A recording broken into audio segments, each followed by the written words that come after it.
nosso Falando Nisso de hoje, nesse canal YouTube, com a pergunta do nosso antigo e sólido, leal seguidor Jerry Adriani. Caro Dunker, chegou a hora do canal abordar metodologia de pesquisa. Como se faz uma boa pesquisa em psicanálise? O carro-chefe é a análise de discurso? Diria que, em princípio, sim, Jerry, porque... e vou desenvolver aqui uma perspectiva própria, vamos dizer assim, que a gente foi elaborando ao longo dos anos, aí no Laboratório de Teoria Social, Filosofia e Psicanálise, que tem algumas produções, mas também no Laboratório Jacques Lacan, que foi uma forma da gente se justificar e pensar de modo um pouco mais regrado como fazer pesquisa em psicanálise. Isso é uma grande crítica, né? A psicanálise é uma teoria bastante vasta e tal, mas ela não se traduz em métodos que são capazes de produzir resultados, que são capazes de serem pareados, acumulados, né? Levar a gente para além da posição canônica já dada pelos textos de origem. Então você vê aí que se infiltra na questão da metodologia a cientificidade ou a epistemologia da psicanálise. Então vou apresentar para você aqui algumas ideias, né? Mas entenda que elas são uma solução parcial, né? Parcial em vários sentidos, e que retomam uma discussão muito nobre. A gente tem como marcos assim importantes nessa discussão o que o Jean Laplanche diz, né, sobre a psicanálise extramuros, intramuros. No Brasil, as leituras que o Renato Mezan fez sobre isso, né? Mas aqui vou apresentar, vou defender, né, uma perspectiva que está resumida, concentrada num livro que já tem algum tempo, mas ele é um livro que, por exemplo, cai na nossa prova de seleção, lá na Psicologia Clínica da USP, né, chamado Análise Psicanalítica de Discurso, né, Perspectivas Lacanianas, que escrevi justamente com o meu amigo pesquisador associado, colega do LatesFip, Guillermo Milan Ramos, que é professor na UDELAR, lá no Uruguai, em Montevidéu. Tem todo um grupo que trabalha com a gente vai para lá, eles vêm para cá, orientações cruzadas, né? E também com a Clarice Paulon, né, que foi minha aluna de doutorado e que vem da análise de discurso francesa, do Peixot, e que trouxe vários aportes aí para essa discussão. Mas além da análise psicanalítica de discurso, né, eu diria assim que me inspirei bastante, né, nos inspiramos bastante nos trabalhos de vertente crítica, né, da escola inglesa, né, de Ian Parker e Erica Burman, que aliás vão estar com a gente agora em setembro. Convido todos vocês para uma disciplina de pós-graduação que eles vão oferecer, a criança como método, né, um desenvolvimento aí da Erica muito interessante. Mas para quem quer se introduzir ao assunto, eu sugiro Lacan, Discurso e Acontecimento, né, do Ian Parker e do Davi Pavon Coellar. O David é também um professor muito próximo, um amigo que dá aula no México, né? Também estudou com Ian, como eu, e nesse trabalho eles apresentam, né, o que seria uma convergência possível entre as ideias lacanianas e a sua tradução metodológica em algum tipo de análise de discurso, né? Temos também esse texto do David, né, que é From the Unconscious Interior to the Exterior Inconscious, né? Lacan, Discourse Analysis and Social Psychology, né? Que saiu na mesma coleção que a tradução do meu livro Estrutura e Constituição, antes pela Carnac, hoje pela Routledge, né, que é uma editora de Londres. Mas então, considerando essas duas fontes, né, a escola de análise de discurso liderada pelo Peixot, que tem uma grande influência da própria psicanálise, isso foi esquecido, mas estava lá, né, na origem desse método, né, vamos dizer assim, leiam, por exemplo, por uma análise automática de discurso, né? Na origem desse método você tinha 3 exigências que a gente acha que é importante cumprir. Em primeiro lugar, um entendimento realmente crítico de história, né? E isso naquela oportunidade representava Marx, representava Althusser, né?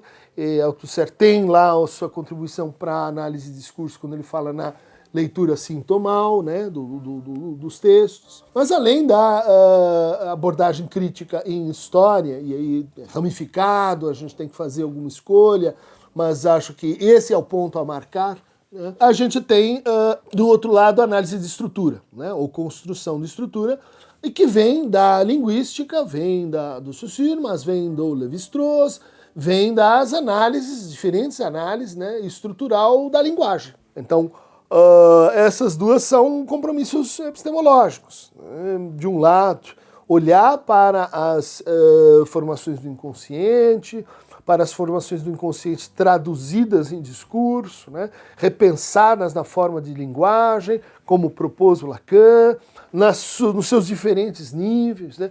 Da fala e da língua, do diacronia, da sincronia, do significante, do significado, do enunciado, da enunciação, isso já não é mais Saussure, né? Isso é Todorov, Ducrot, na relação entre dito e dizer. Então a gente pega a obra assim do Lacan e de ponta a ponta ele vai desdobrando análises estruturais, né, na linguagem, mostrando como elas são isomórficas, né,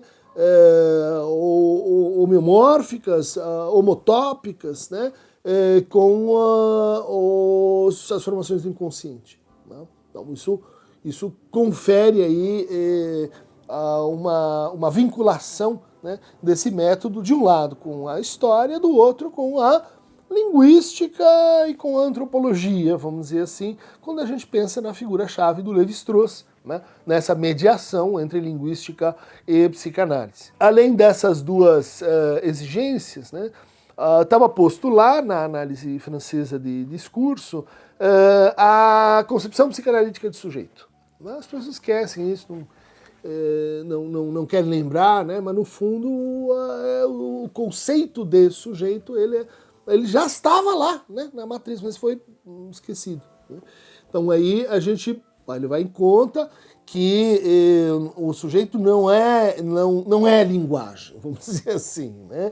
Ele é também limites da linguagem, ele é também problema lógico, ele é também problema causado por certas propriedades da linguagem, né, na estrutura, e também por certos problemas derivados do tempo, né, a história. Né? Daí a ideia lacaniana do tempo lógico, a asserção da certeza antecipada, que é um texto sobre o sujeito. A análise histórica, a análise estrutural, né? Análise do sujeito. Né? E para a análise do sujeito, o que a gente deve mobilizar é alguma concepção, né? Ou da lógica, ou das reflexões da ontologia, pelo menos no Ocidente, agora renovada, né? Pelo giro ontológico, que é uma proposta da gente, né? Então de incluir não só entendimentos, né, que vêm do naturalismo totemista, tá? Onde talvez a psicanálise freudiana se inspirou mais, né, se aprofundou mais, mas também do analogismo, né, é um outro método presente no Freud, que vem lá do Kant, né, as analogias da experiência, e o perspectivismo, né, o perspectivismo animista, vamos dizer assim, e que exige outro tipo de compromisso ontológico. Então, essa quarto nível de fundamentação do método, ela tem que ver justamente, né, com as discussões mais filosóficas, né, com as implicações da dialética, né, para pensar o sujeito, da estrutura para pensar a linguagem e da história para pensar as transformações que a gente tem no universo subjetivo, no universo intersubjetivo, né, na temporalidade que vai ser necessária para a sobredeterminação do sujeito. Do ponto de vista do apoio aqui na tradição de análise crítica da linguagem marxista, né, de linhagem inglesa, eu recomendaria para vocês esse texto que escrevi com o Ian Parker, que está disponível aí na internet. É um texto de 2009, né, para ir datando aí a formação desse método. How to be secretly Lacanian in anti-psychoanalytic qualitative research. Né?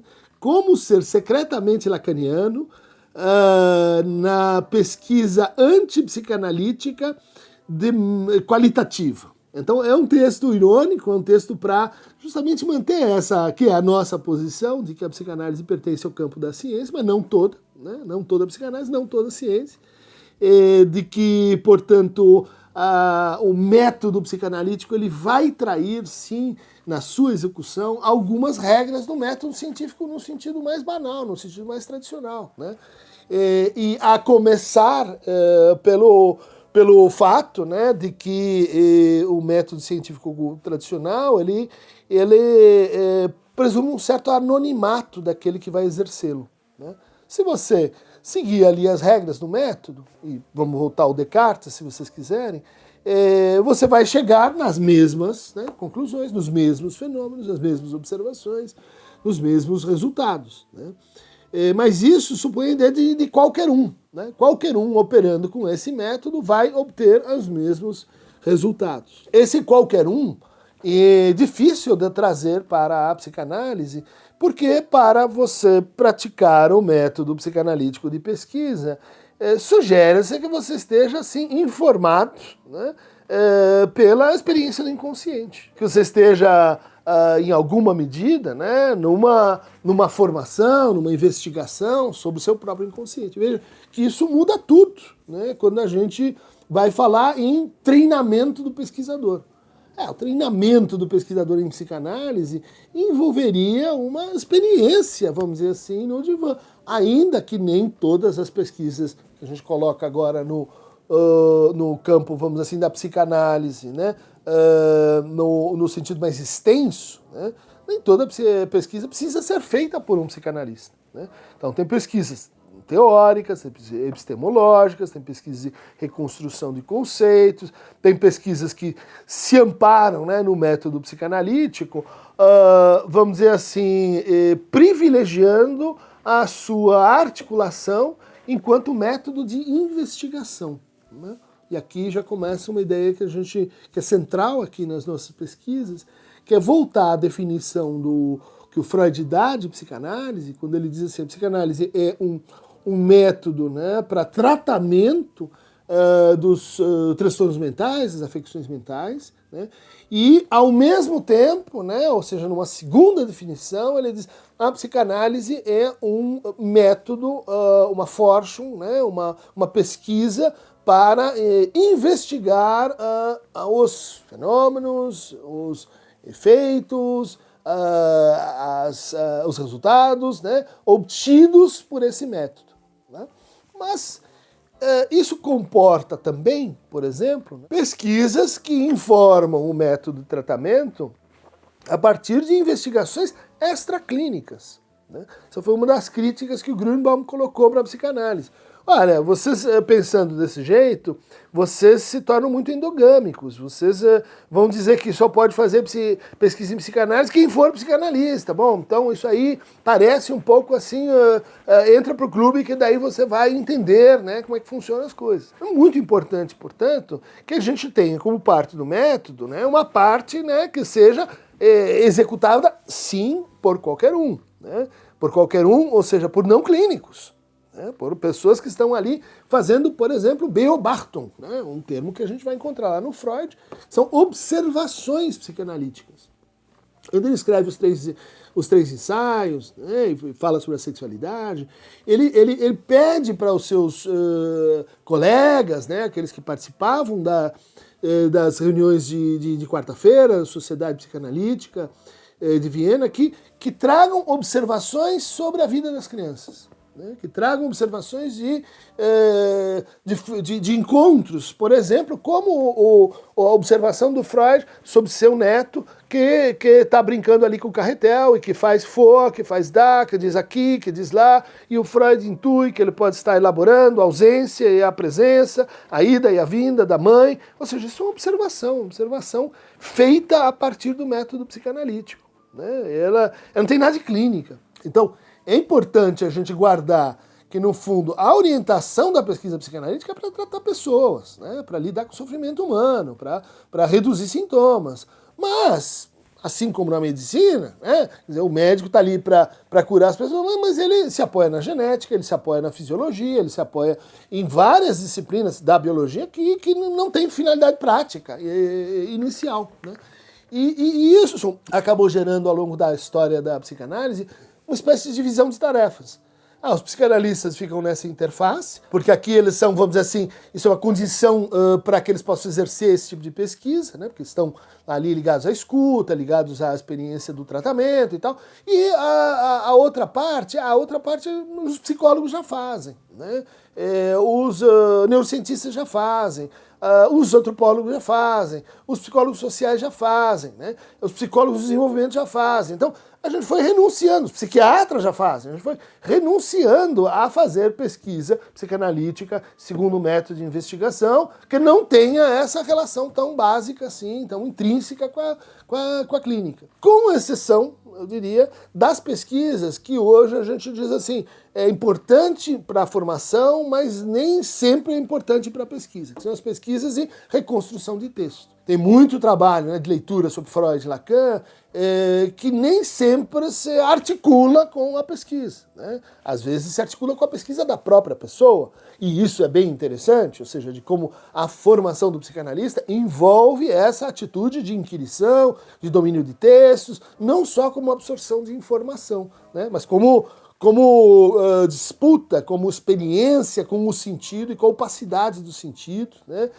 Com o sentido heterogêneo do texto, enfim, em certo sentido, e aqui a gente se aproxima dos filósofos, né? Nós somos especialistas no texto, na linguagem, né? No texto como grande auxiliar para a gente entender o que é a experiência da fala, né? Os fundamentos da fala, nós somos profissionais disso.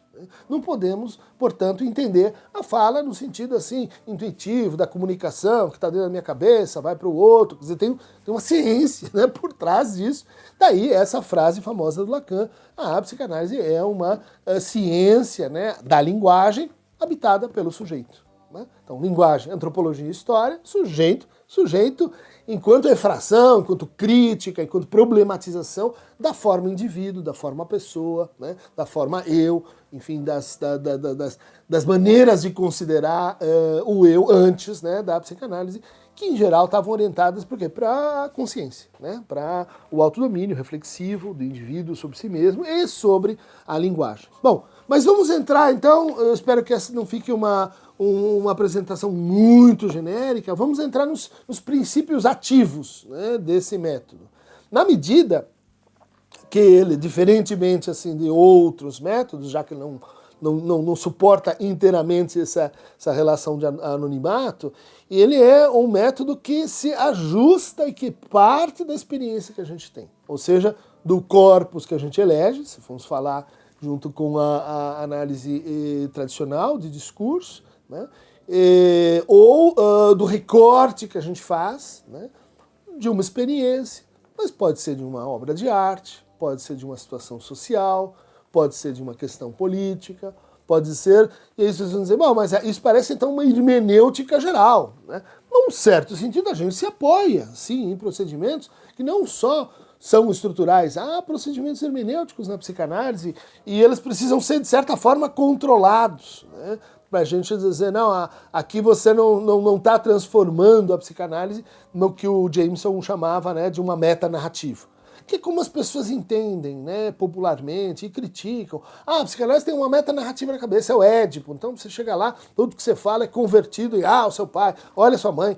Ou então a metanarrativa das defesas, né, contra a angústia. Olha aqui o recalcamento, olha lá a racionalização, olha aqui a sua splitting, sua divisão. Ou seja, isso é um mau uso, e decorre de um mau entendimento, mas também porque a gente não explica, né? Que não é assim que funciona. Por quê? Porque a gente tem e divide aí com a escola crítica de tradição anglo-saxônica, germânica, né? A escola de Frankfurt, esse compromisso com a primazia do objeto, né? O objeto, nesse sentido epistêmico, o objeto é o sujeito que fala.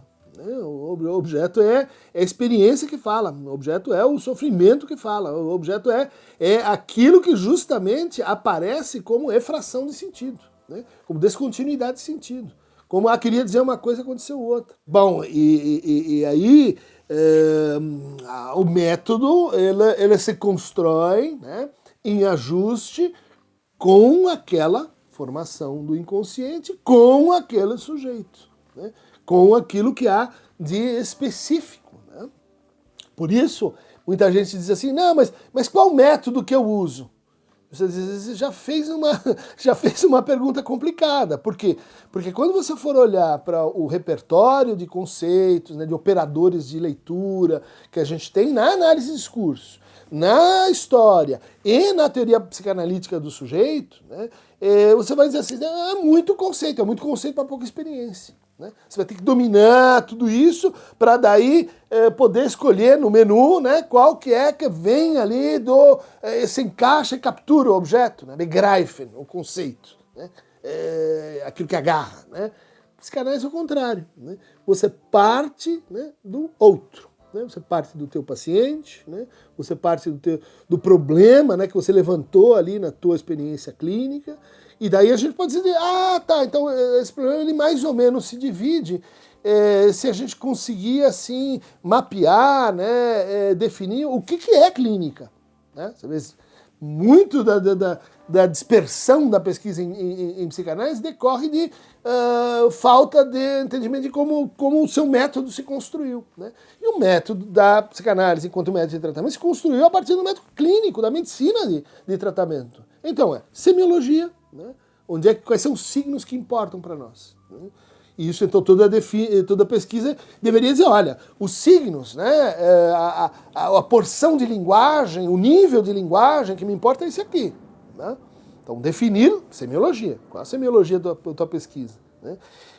Segundo lugar, definir o que é, e se, não é necessário que você trabalhe com, mas e como é que você se posiciona em relação ao campo do diagnóstico. Né? Ou seja, não tem diagnóstico sem semiologia. Primeiro, vou fazer um diagnóstico, mas qual é o nível de linguagem que você está usando? Não sei, depois eu vejo. Não, tem que ter uma covariância e tem que ter uma congruência, né, ontológica entre o nível de estabelecimento, fixação dos signos que te importam, né?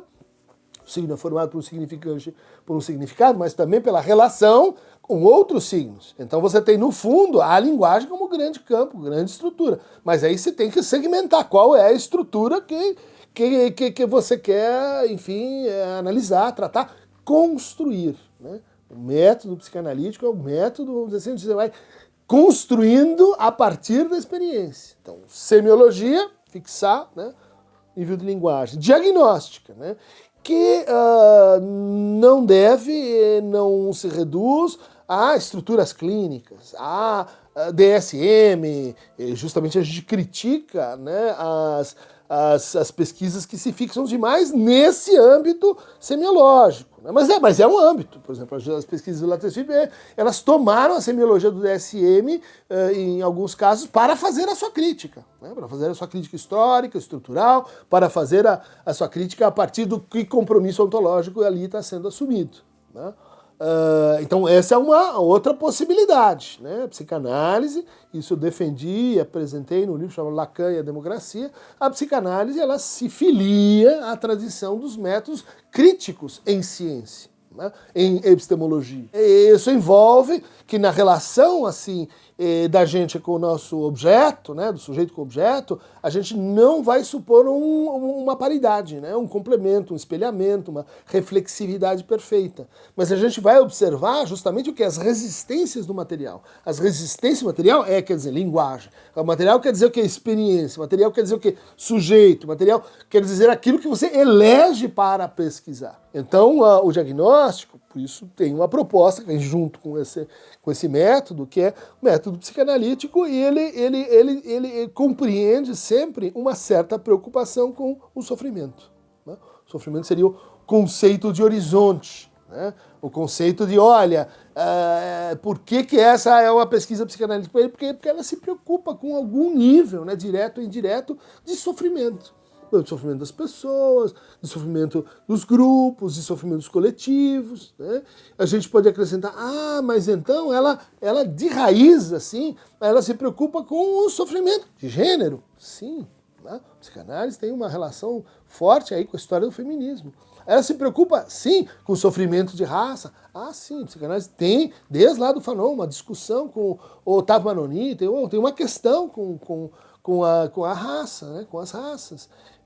Mas isso quer dizer então que a psicanálise se preocupa com a pobreza, né, com as classes privilegiadas, com aqueles que estão, vamos dizer assim, numa posição de desvantagem, de desprivilégio, né, do ponto de vista da distribuição de bens sociais. Sim, ela se preocupa. Mas por quê? Porque isso tudo vai compor o nosso conceito de sofrimento. Né?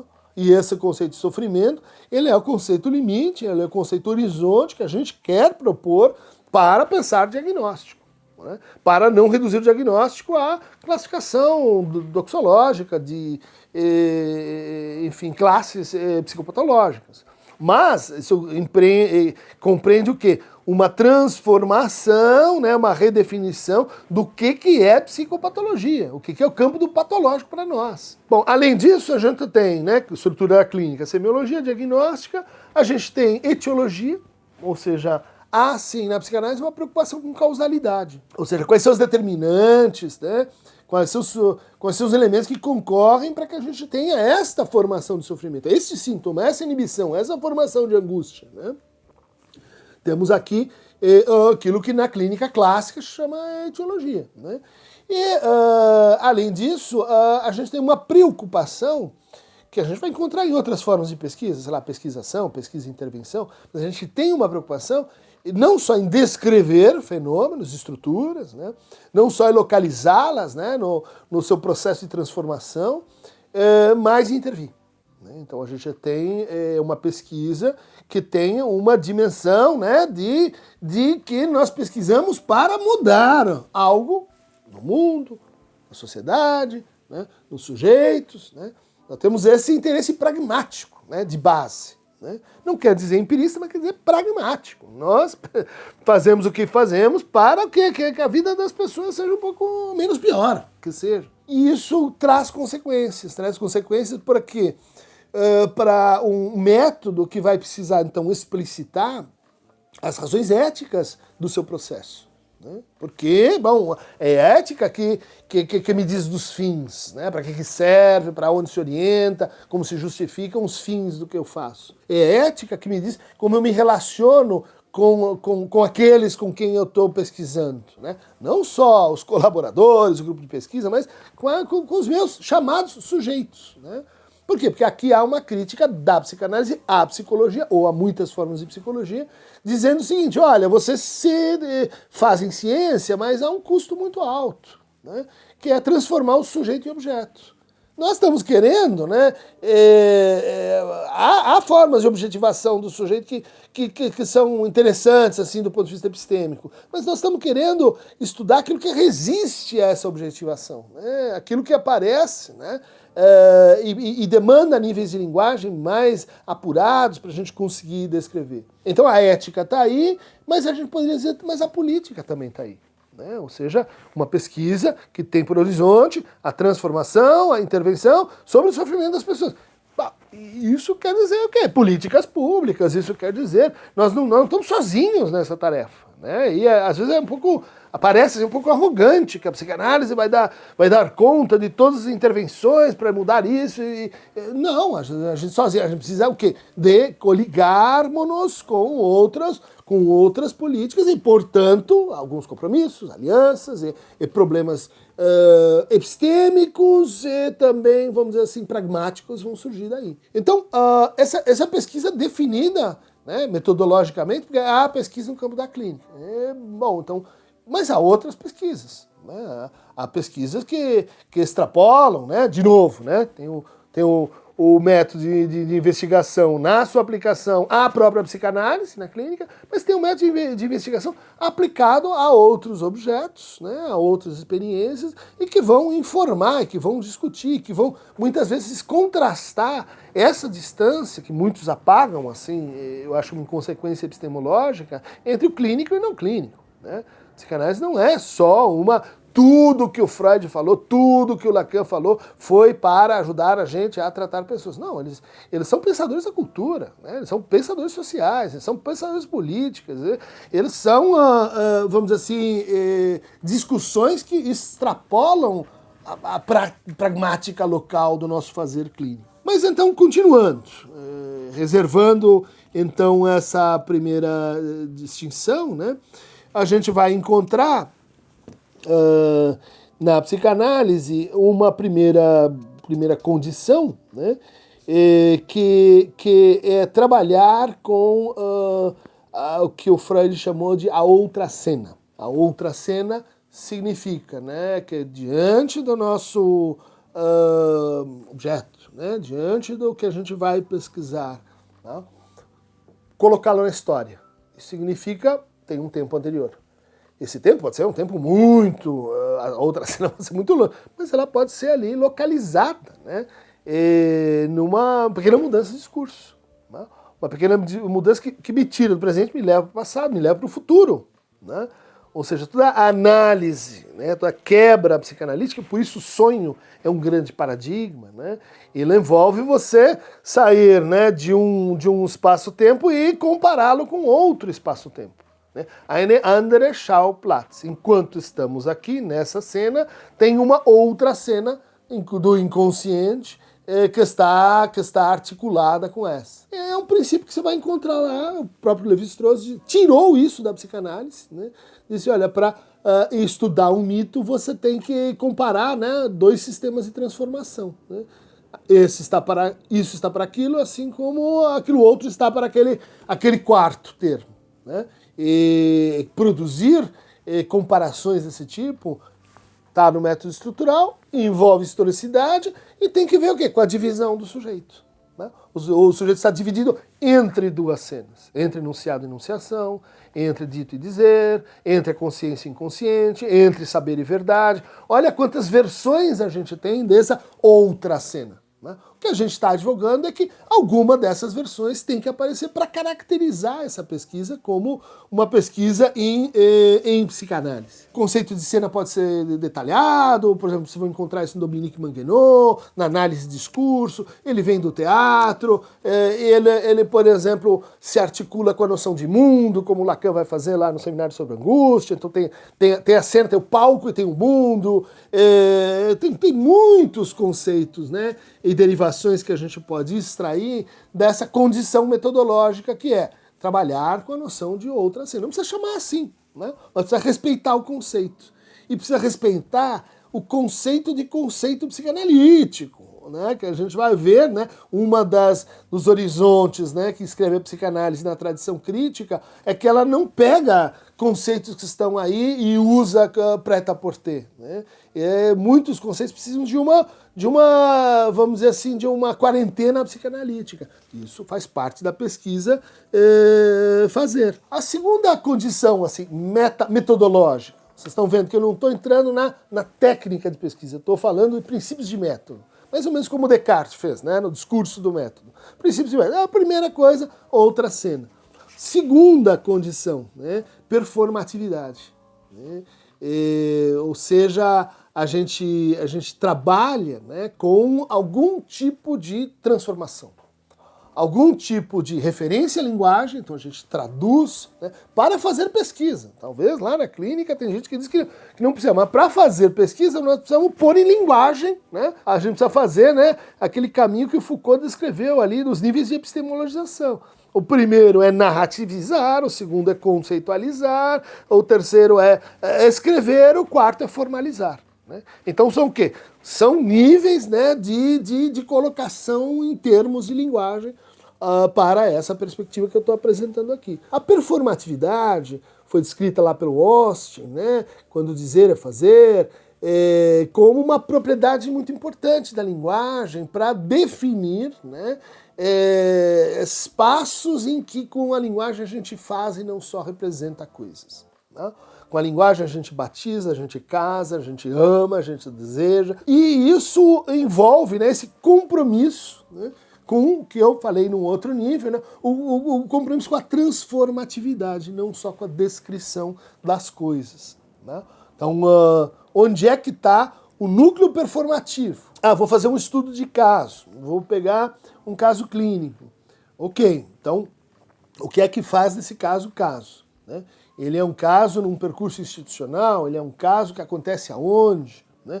Ou seja, vale para a psicanálise, uma coisa que novas tendências metodológicas chamam de saber situado. Ou seja, sempre o território. Né? Saiu do território, né? Você começa a entrar em níveis de abstração como se aquilo pudesse acontecer em qualquer lugar, qualquer espaço, qualquer posição. Né? Concepções que vêm junto com o quê? Entre a análise de estrutura e a análise histórica, a gente tem uma topologia. Então, faz parte da topologia que a gente pense o que é processos de transformação. Né? Então, eu estou lá no meu estudo de caso, que transformação que eu vou estudar? Né? Na transferência, eu vou estudar na interpretação, nos sintomas, na qualidade da angústia, no ponto inicial e no ponto final. Veja, não precisa ser aquela chave, né, padrão. Né? Você tem uma situação inicial, daí você tem uma interveniência, daí você vê a relação, né, disso com outras variáveis para ver qual foi o resultado. Mas é uma variação disso. É uma variação que vai se perguntar assim, como é que eu estudo, como é que eu capto, como é que eu descrevo a transformação que aconteceu nessa experiência, nesse grupo, nesse caso, nesse sujeito. E às vezes há pesquisas psicanalíticas muito interessantes, porque elas levam em conta, né, que essa performatividade ela tem uma tradução conceitual. Né? Mas por que a gente escolhe performatividade? Por que a gente escolhe outra cena? Porque não são conceitos exclusivos da psicanálise. Né? Justamente para procurar essa exterioridade importante para a gente se justificar. Então, qual é o conceito ao qual, né, a gente tem que aderir à noção de performatividade em psicanálise? Transferência. A transferência vale, né? Tem uma parte lá do analista, tem uma parte do lado do analisante, mas ela é uma terceira coisa. Né? E isso, bom, tem a sua aplicação, demanda a sua aplicação. Né? Qual que é, né, como descrever essa performatividade na experiência que você está estudando e na relação entre você, entre o pesquisador e o pesquisado. Muito importante, né? Levar em conta isso. Inclusive tem um sentido protetivo, né, de redução de heterogênese de pesquisa, para você não assim, sugar, né, você parasitar, você comer, né, você canibalizar o teu sujeito e ele nada recebe. Né? E ele sai de mãos vazias, e pior, sai espoliado. Né? Muita gente, quando discute a apresentação de casos que o Lacan fazia no Hospital Santen durante 50 anos, diz, olha, puxa, aquilo era um processo didático, né, para outras pessoas entenderem, ali operadores clínicos, aquilo era um processo de pesquisa, onde o Lacan falava também dos seus conceitos, mas aquilo nunca deixava o paciente de mãos vazias. Aquilo era uma maneira, né, de intervir de alguma forma no seu processo, nas suas relações com o seu sofrimento. Bom, vale aqui para a psicanálise e para essa segunda condição, que é onde é que está e como é que a gente pensa a performatividade do processo, objeto que você quer estudar. A terceira condição é, bom, a posição do sujeito. Né? Ou seja, quais são, e aí a gente pode, né, pensar do sujeito em sua especificidade, né, na sua divisão, a gente já falou, enfim, de algumas propriedades do conceito de sujeito em psicanálise que são diferentes, né, da consciência, do eu, do indivíduo, da pessoa, mas pensado a partir da sua radicalidade, a gente pode, né, então aí ver as relações, né, de incidência desse sujeito em processos de individualização, processos sociais, né, processos de personalização, processos de despersonalização, processos de socialização, processos... Aí você você possa pensar, né, as relações desse sujeito com a subjetividade, né, no sentido mais extenso. Mas muito importante que a gente guarde e não reduza o sujeito a essas outras figuras, que muitas vezes são objeto do nosso estudo e do nosso interesse. Por quê? Porque elas não são indiferentes aos processos psicanalíticos. O narcisismo não é indiferente ao processo de socialização, processo de individualização moderno. Né? Ele é afetado por isso. Né? As estruturas narcísicas são afetadas por isso. Por isso elas são também históricas e não só transcendentais. Né? O mesmo a gente poderia dizer para os sintomas. Ah, mas o Freud é antigo, porque histeria? Sim, porque os sintomas mudam, né? Mudam historicamente, a estrutura se transforma. Né? Quer dizer, tem transformações intraestruturais e tem transformações de estrutura. Né? Isso acontece, isso o que convoca para a gente pesquisa. Diferentes, portanto, incidências aí, de atualização, de depuração conceitual, né, do que é o sujeito e suas versões, né, e suas, vamos dizer assim, apropriações. Então, narcisismo tem um exemplo, né, o super-eu poderia ser outro exemplo. Né, o super-eu, descrito pelo Freud, é o mesmo? Não é. Né, você vai dizer, por quê? Porque no Freud, o super-eu era basicamente interditor. O super-eu aí contemporâneo, o super-eu digital, vamos chamar assim, ele é prescritor. Tava no Freud que ele era prescritor, mas tava no Freud, mas agora parece que a gente fala mais desse do que daquele.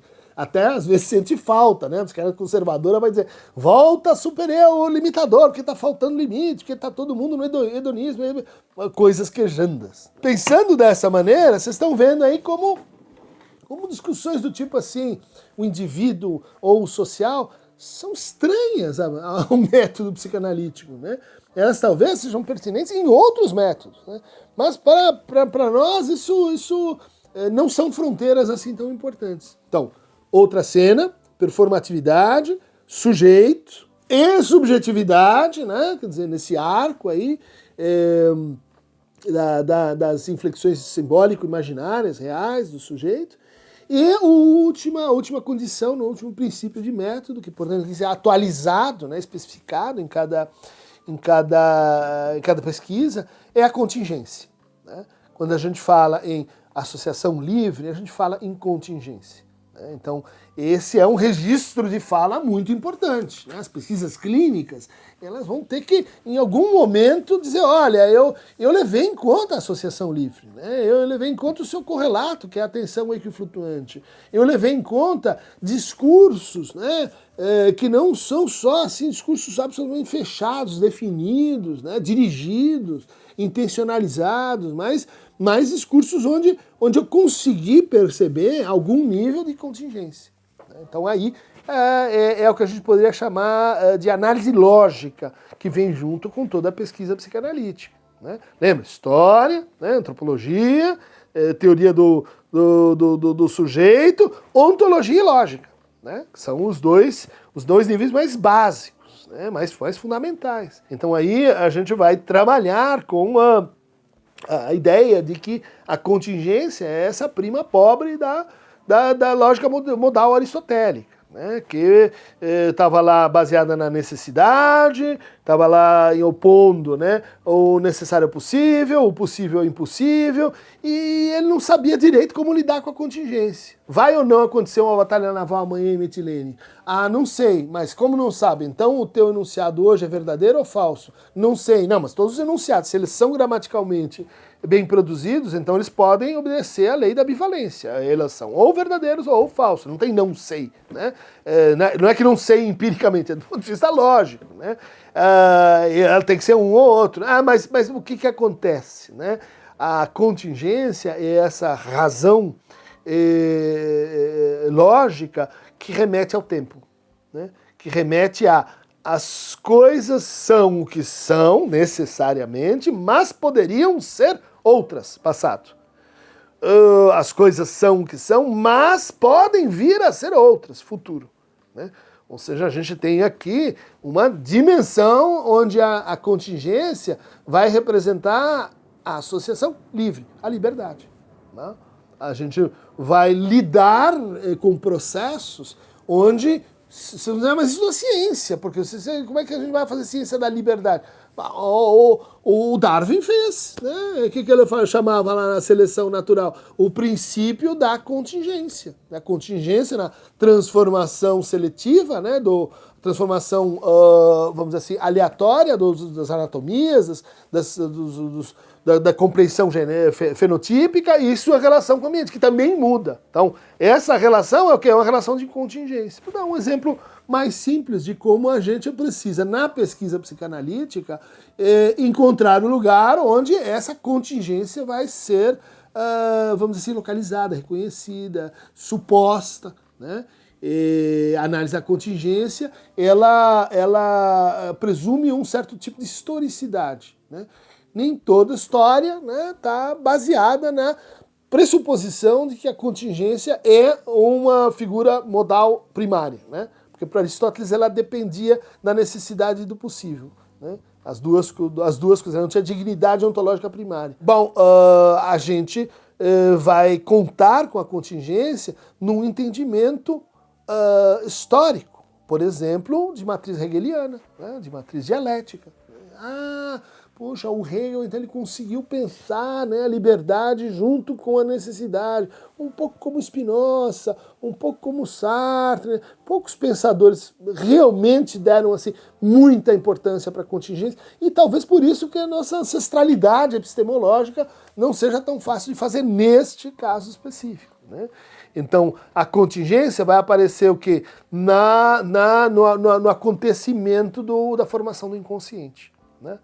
Vejam só, uma das dificuldades, né, que a gente tem para estudar e para, na verdade, aplicar a hipótese do inconsciente, o inconsciente não é uma coisa, né, mas é um efeito de linguagem, é que você não consegue predizer o seu acontecimento. Tipo, Júlio, senta aqui porque eu quero fazer uma pesquisa sobre atos falhos. Então, faz um ato falho para mim.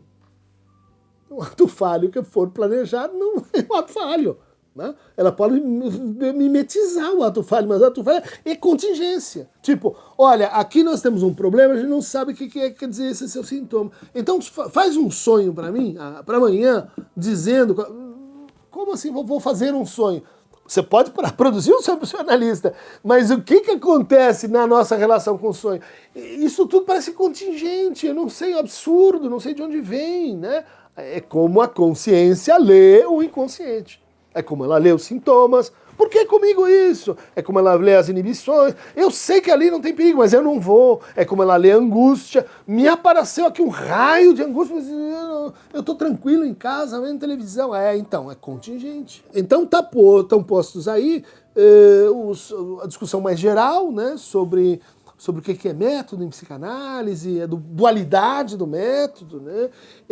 Sua estrutura, né? No caso aqui que a gente está apresentando, né? Da análise psicanalítica de discurso, perspectivas lacanianas, né? Então é bem assim estrito, né? Existem outros métodos, talvez mais adequados, a outras leituras da psicanálise. Ele não se entende, portanto, como uma versão única, exclusiva, né? Mas esse é que a gente vem fazendo, né? E ele se traduz em alguns compromissos, né, conceituais, né, na formulação, né, na montagem do método. Outra cena, né, consciente, hipótese do inconsciente, performatividade, transferência, sujeito, né, divisão subjetiva, estruturas clínicas, né, alienação e separação, e contingência, né, que é a contingência do ato, que é a contingência do acontecimento, que é a contingência do encontro, que é a contingência da formação do inconsciente. Então, está posto aí, né? Isso seriam condições, vamos dizer assim, universais, né, do método, que vão se confrontar com o particular da experiência, né? Uma boa pesquisa é aquela que consegue extrair desse encontro, né, aquilo que é propriamente assim singular, né, que é a diferença que faz diferença, que é a diferença irredutível, né, a gênero, espécie, né? Às vezes a gente é mais feliz, menos feliz nisso, mas bom, para executar a pesquisa, então aí a gente tem as técnicas, né? Ah, então vai ouvir a pessoa desse jeito, vai fazer uma cartografia, vai fazer uma etnografia, vai fazer vai recortar, né, discursos de um período histórico, vai ver casos clínicos, vai construir casos clínicos. E isso são as técnicas específicas, né, subordinadas a esse método. Tá bom? Então, para mais fragmentos, isso é uma conversa longa, né? Para mais fragmentos sobre metodologia de pesquisa, clique aqui no Aqueronta Mover, porque o Aqueronta, ele é um metodólogo, ela sabe os caminhos, os rios, as correntezas, os bancos de areia, os aluviões, as intempéries, né, as chuvas, e ela tem uma ideia de que esse rio, né, do método psicanalítico vai desaguar no mar, né, no mar dos saberes. Beijo, abraço.